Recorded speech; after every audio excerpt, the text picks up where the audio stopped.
Hello बच्चों, देखते हैं क्वेश्चन के अंदर क्या गिवन है। Two wires with different densities are joined at x is equal to 0 an incident wave y i is equal to a i sine omega t minus k1x traveling from left to right is partly reflected and partly transmitted at x is equal to 0. Yt is equal to at sin omega t minus k2x. If the amplitude of the reflected and transmitted waves be ar and at respectively, then ar upon at is। ठीक है, दो wires हैं। ठीक है, एक मान लीजिए ये वायर कुछ इस तरीके से है, एक दूसरा वायर ऐसे हम ले लेते हैं। ठीक है, दोनों को क्या है, ज्वाइन कर दिया गया। मैंने रफली डायग्राम बना दिया बच्चों, एग्जैक्टली नहीं है, आपको समझाने के लिए।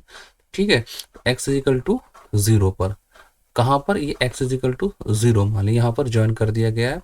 ठीक है, तो यहाँ पर इंसिडेंट वेव होती है travelling from left to right, left से राइट की तरफ कुछ इस तरीके से यहाँ पर वेव जारी होगी। ठीक है, तो यहाँ पर जब ये जो बाउंड्री है यहाँ पर टकराएगी तो कुछ तो क्या हो जाएगी, ट्रांसमिट हो जाएगी, कुछ ट्रांसमिट हो जाएगी और कुछ पार्ट उसका क्या हो जाएगा, रिफ्लेक्ट हो जाएगा। ठीक है, ये क्वेश्चन है हमारा x इजिकल टू 0 पर। x इजिकल टू 0 कहाँ मानी गई है, ये जो बाउंड्री है, ये जो दो वायर्स हैं, ये जो दो वायर्स हैं हमारे। ठीक है, तो हमें ट्रांसमिटेड वेव की क्या है, हमें इक्वेशन भी दे दी गई है। अब हमें क्या बताना है, जो रिफ्लेक्टेड वेव और रिफ्लेक्टेड ट्रांसमिटेड वेव है, इनके एम्पलीट्यूड का रेशो। ठीक है बच्चों, देखिए हमारे पास इस केस के लिए सिंपल हमारे पास फॉर्मूले हैं, स्टैंडर्ड फॉर्मूले हैं, A R V two minus V one और V two plus V one into A आई।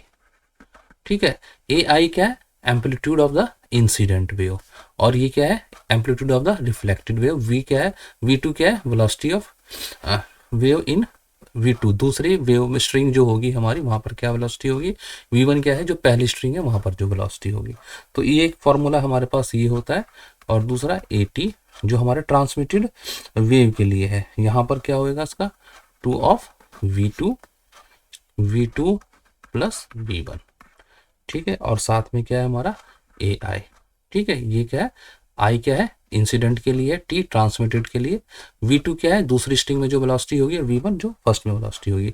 अब हमारे से क्या पूछा गया, A R upon A T, तो सिंपल हम क्या करते हैं, डिवाइड कर देते हैं, v2 minus v1, v2 plus v1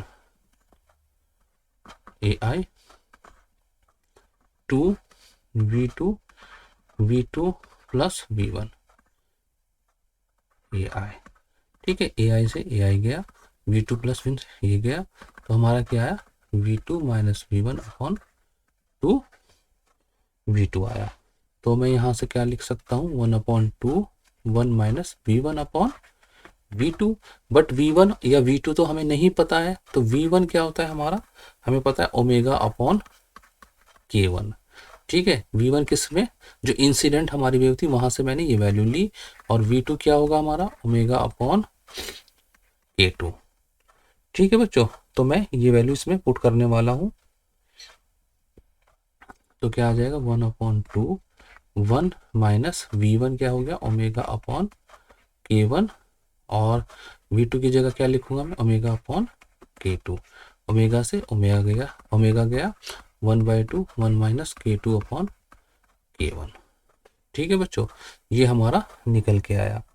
तो अब मैं इसको फर्दर सॉल्व करूंगा, तो क्या आ जाएगा, ये 1/2 k1 माइनस k2। ठीक है, अब हम ऑप्शन देखते हैं कौन सा वाला ट्रू होगा हमारे लिए।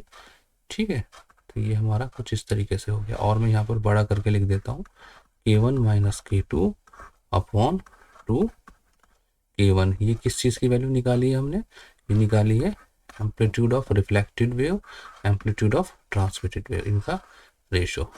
ठीक है, तो यहाँ पर हम देखते हैं ए ऑप्शन क्या है, 2k1, ये हमारा, ये तो रॉन्ग है। बी ऑप्शन में 2k2 upon k1 plus k2, plus तो है ही नहीं, डी भी हमारा रॉन्ग है। अच्छा, सी को देखते हैं, k1 minus k2 upon 2k1, ये ऑप्शन हमारा ठीक ऑप्शन है। तो C is the only correct option. I hope बच्चों आपको समझ में आ गया होगा। Good luck, goodbye, thank you.